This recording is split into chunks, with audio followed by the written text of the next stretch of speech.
A mind is a terrible thing to waste. That's kind of I think a catchphrase from the 90s. This is your brain on drugs.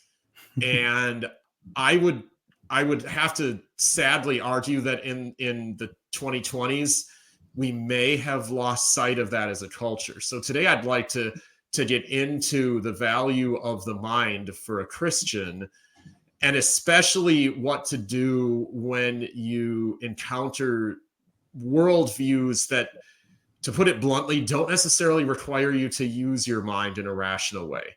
So this is Eric Slawick, the Penn Guy. This is Alex Burks. And this is Penn Guy Podcasting. So last time I closed out by saying that throwing away your mind in whether it be with drugs or even, I think as Christians, we would argue there are ways you can throw away your mind that are socially acceptable. You know, that you can give yourself over to a very selfish form of living where you accumulate a great deal of money for yourself or something, that the love of money is the root of all sorts of evil, and that would be taking a tremendous gift that God has given you and turning it to something other than God. Or even,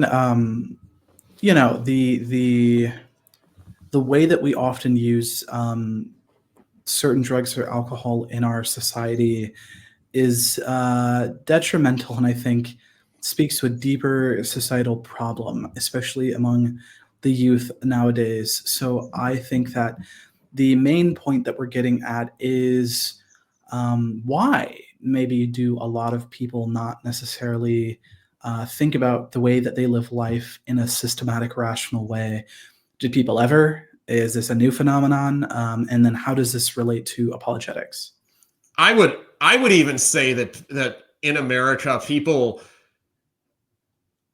it might have been more prominent in past generations, but it never was really, truly, fully a thing. I think it just, again, was in the past, it was more the element of perfectly rational, but also by Christian definitions, perfectly wasteful uses of your mind, like stepping on the backs of millions of workers, being a brilliant business tactician and investor and whatever, getting to the end of your life, and all you have to show for it are the long trail of human souls whose lives you wrecked, the amount you extracted from them, and then maybe you like put your name on a library somewhere and feel like you've actually been a positive influence in the world. I would say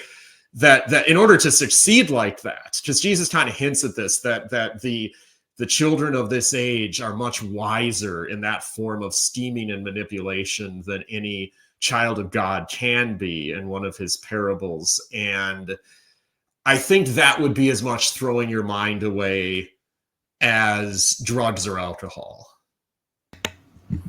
Interesting. So I think maybe what you're getting at in maybe a Catholic sense would be the idea of vice, that begets other vice, and therefore you become a slave to it. Yes. And I think that you could argue that a business tycoon I guess not just to pick on that, but it can be anyone who a celebrity who just lives a lifestyle of a debauched lifestyle, or whatever the category may be. The drugs just make it obvious what's happening. And in the other case, you're just as much enslaved to sinful desires. It's just probably physically easier for you to escape from that if you chose to, than if you've got some sort of biochemical dependency attached to it.